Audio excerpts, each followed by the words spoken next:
ഇന്ന് ഞാൻ വന്നിരിക്കുന്നത് ഒരു പ്രോഡക്റ്റ് റിവ്യൂ ആയിട്ടാണ്. ഈ പ്രോഡക്റ്റിൻ്റെ ഒരു പ്രത്യേകതയുണ്ട്.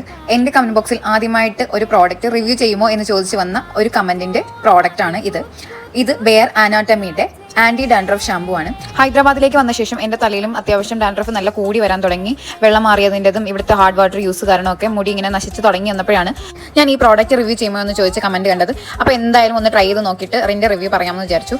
ആമസോണിൽ നിന്നാണ് ഞാൻ മേടിച്ചത്. ഇതിൻ്റെ MRP വന്നിരിക്കുന്നത് 545 ആണ്. പക്ഷേ ഒരു 490 സംതിങ് റുപ്പീസിനാണ് ഞാനിത് മേടിച്ചത്. അപ്പോൾ ഇതിൻ്റെ റിവ്യൂ എങ്ങനെയാണെന്ന് വെച്ചാൽ ഇത് ഫസ്റ്റ് വാഷിൽ തന്നെ അത്യാവശ്യം നല്ല ഡാൻഡ്രഫ് പോയി കിട്ടിയിട്ടുണ്ടായിരുന്നു. പക്ഷേ കംപ്ലീറ്റ് ആയിട്ട് മാറിയിട്ടുണ്ടായിരുന്നില്ല. കയ്യിൽ ഇങ്ങനെ പൊടിയായിട്ട് വരുമായിരുന്നു. സെക്കൻഡ് യൂസിൽ അതും അത്യാവശ്യം നിന്നിട്ടുണ്ട്. പക്ഷേ ഈ ഏതൊരു ഡാൻഡ്രഫ് നമ്മൾ ട്രീറ്റ്മെന്റ് ചെയ്യാൻ പോയാലും നമ്മൾ ശ്രദ്ധിക്കേണ്ട കുറച്ച് കാര്യങ്ങളുണ്ട്. നമ്മുടെ പില്ലോ കവർ, ടവൽസ്, കോംബ് ഇതെല്ലാം നമ്മൾ ഫ്രഷ് ആയിട്ട് കഴുകി തന്നെ ഉപയോഗിക്കുക. അപ്പോൾ ഈ പ്രോഡക്റ്റ് എന്തായാലും നല്ലൊരു പ്രോഡക്റ്റ് ആണ്. ട്രൈ ചെയ്ത് നോക്കുക. ഡെഫിനറ്റ്ലി യൂസ്ഫുൾ ആണ്. അപ്പോൾ അത്രയേ ഉള്ളൂ. Okay, by.